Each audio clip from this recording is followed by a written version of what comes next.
সব যাতে উঠে খেয়াল করার কথাটা।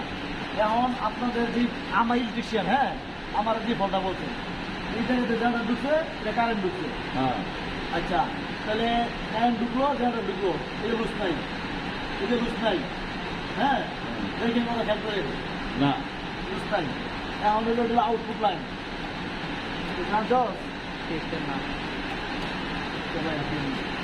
এই যে এই যে এই যে তুমি কেমন করে এইভাবে একটু লুজ নাই, ঠিক আছে? এই যে আমি লাগাইনি তা করতে পারছি, ঠিক আছে কি? আচ্ছা, এই তো দুটো সম্ভাবনা নাই আছে। আচ্ছা,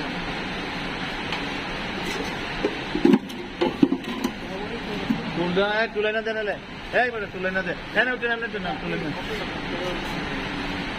এই যে এই যে লুজ আছে না এই লুজ আছে, এটি আছে কোনো লুজ? হ্যাঁ, না যদি তো লুজ থাকলে কারেন্ট তো যেই হইব জেনারেটরে একই জিনিস দেখাইব নাকি?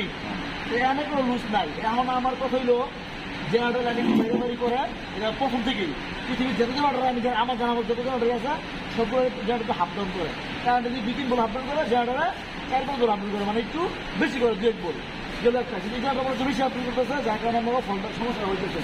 জেনারেটর যেটা কাজটা আপনারা ধরে জেনারেটর যেটা একটা, হ্যাঁ, ধরো একটা যদি অনেক দিন সময় হয়ে থাকে, তারপর যদি অনেক সময় হয়ে থাকে বয়স হয়ে থাকে, তাহলে কিন্তু কারো একটা ক্যাম্পার করে যায়, তখন কি দিতে পারে না, লাগে হাত ডাউন করতে পারে, একটা বিষয়।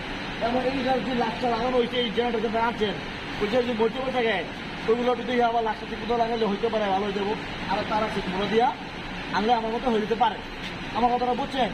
আমার যদি কোনো ফল্ট নাই, এখন বাকি ফল্ট হলো আলাদা মতো দিয়ে আপনি জেনারেটর লাইন দেয়া লাইন চেক লাইন করে তার সময় আমরা তো জেনারেটরের গোড়া থেকে লাইন চেক করবো, এরকম লুজ পেশন আছে লাক্সের মধ্যে।